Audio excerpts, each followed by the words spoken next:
À Niamtougou se trouve un jeune entrepreneur togolais que je tenais absolument à voir. Regardez ce qu'il a fait, je me suis fait bien prendre au jeu. Explication. C'est un jeu de proverbes africains. Généralement en Afrique, lorsque tu rends visite à quelqu'un, tu dois apporter quelque chose. Oui.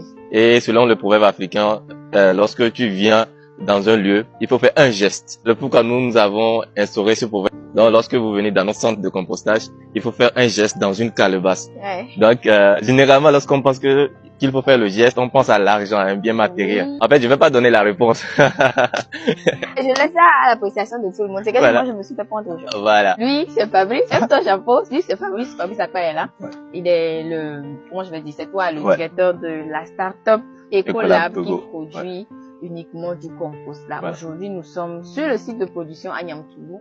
Entrons dans le monde du compost by Ecolab Togo. Ça, c'est... Oui, le fonio, le son de fonio. Ok. Voilà.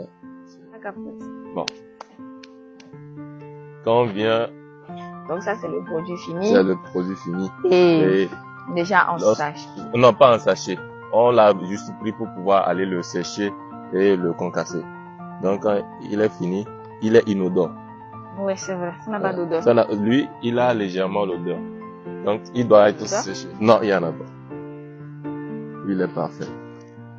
Voilà. C'est comme l'odeur de l'humus, l'odeur de la terre, tout simplement. Ouais, et puis c'est très léger, en C'est très fait. léger.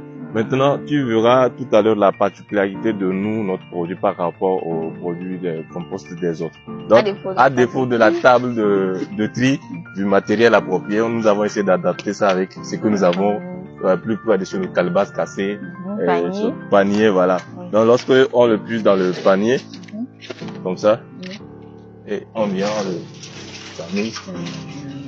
Voilà. Ok. Maintenant, et ceci, le reste, Voilà. on le concasse. On reconcasser, ils sont dans les sacs maintenant. Ok. Après, il faut reconcasser. D'accord, d'accord. Mais il y a des gens qui les préfèrent comme ça. Ok, ok. Parce qu'ils gagnent plus. Ah, oui, oui, parce que c'est un amas. C'est un et amas ça, de quantité, quand... cette quantité. Ok, d'accord, c'est Voilà. bon. Donc, quand on finit comme ça, il faudrait Là. faire Tamiser encore tamiser pour comme enlever ça les pour petits enlever les boulons. gros et ça passe. Ou il ne pleut pas, toi tu as versé ceci dans ton champ. Regarde ce qui va se passer au moment où il pleut. Qu'est-ce que le produit va faire dans ton champ? Si tu remarques bien, c'est imperméable, ça ne rentre pas facilement. Ok. J'ai versé et si j'enlève la première couche, celle d'en bas n'est même pas encore mouillée. Maintenant, Oui, normalement, celle-là, c'est censé être mouillé. oui. L'eau sort. L'eau C'est comme sort. une éponge. C'est comme une éponge. Donc, c'est un produit qui conserve de l'eau. Donc, au moment où ton champ est dans la saison pluvieuse, il garde l'humidité. Au moment où il ne pleut pas et tes voisins sont en train de pleurer que il y a la sécheresse dans leur champ, toi, tu es tranquille. En plus de fertiliser la plante, il garde de l'eau. Ok. Voilà. Mais il n'est pas encore mouillé, mais il a déjà de l'eau. Compost, en fait, Ouais. de base, c'est les déchets des végétaux. c'est Tout ça? à fait. Et animaux. Ah, voilà, pour pouvoir enrichir le sol pour la culture. Par exemple, un paysan qui fait peut-être 5 hectares peut utiliser le compost dans son champ. Tout à fait. En fait, le compost, c'est la meilleure méthode de fertilisation des sols. Aujourd'hui, nous sommes en train de perdre nos terres. Et il faut utiliser des produits pour régénérer la terre. Donc, le cultivateur peut utiliser le compost. C'est le pourquoi il est appelé engrais organique. Ok. Voilà. Donc, les maraîchers, ils l'utilisent pour pouvoir faire leur culture. Également, ceux qui font l'agriculture. Donc, celui qui a un espace de 5 hectares où il veut faire l'agriculture, il veut maintenant que son sol soit productif pour avoir un bon rendement.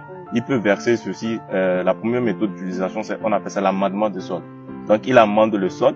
Là, par exemple, c'est des carottes enrichies uniquement avec le compost Ecolab. Tout à fait. Wow. Voilà. La taille, La taille, la grosseur, il y en a encore plus gros que ça. Si on devait enlever tout dans le champ, vous allez voir qu'il y a un rendement beaucoup plus meilleur si c'était juste à en utiliser. vrai, je dois goûter pour savoir. Donc, comme ça vient de sortir, je me permets de goûter avant l'heure. On n'a pas lavé, mais bon. Vous avez vu que c'est bio. naturel, c'est bio en fait. Ah ouais. Voilà, voilà. Il y a Non, c'est le sucré. goût. Ne Voilà. le mens pas, hein. Voilà. C'est vraiment sucré. Voilà. C'est ce qu'il nous faut en fait sur le marché. Maintenant, est-ce que si j'utilise le compost de Ecolab uniquement pour mon champ, je n'aurai plus besoin de l'engrais comme nous voit sur le marché? Je peux utiliser que ça? Oui. On peut utiliser que ça, mais juste le souci c'est le pouvoir d'achat du client. Oui. Parce que ça va demander beaucoup plus Quantité une grande quantité. suffisante. Voilà, Ok. suffisante. Voilà. Donc, sinon, normalement, par exemple, sur nos champs où on a testé, c'est ça uniquement. on est en saison sèche, on n'est pas encore en saison pluvieuse, vous auriez pu constater déjà ce que ça donne sur les champs. J'utilise ça à 100%, sans besoin d'engrais. Et lorsqu'on utilise ça pour la première année, on apporte l'amendement qu'il faut pour la première année. C'est parti pour 3 ans. On aura besoin encore d'utiliser ça. Donc si un client se sacrifie pour la première année. Oui, c'est vrai, pour les années suivantes, ça peut diminuer ce qu'il dit. Et il fournit aussi des conseils techniques aux gens. Ça veut dire que si vous voulez une ferme bio, uniquement bio, et vous pouvez l'approcher, il va vous fournir la matière et aussi il va vous fournir des appuis techniques. Donc, je te ramène ton chapeau, comme il coûte le sac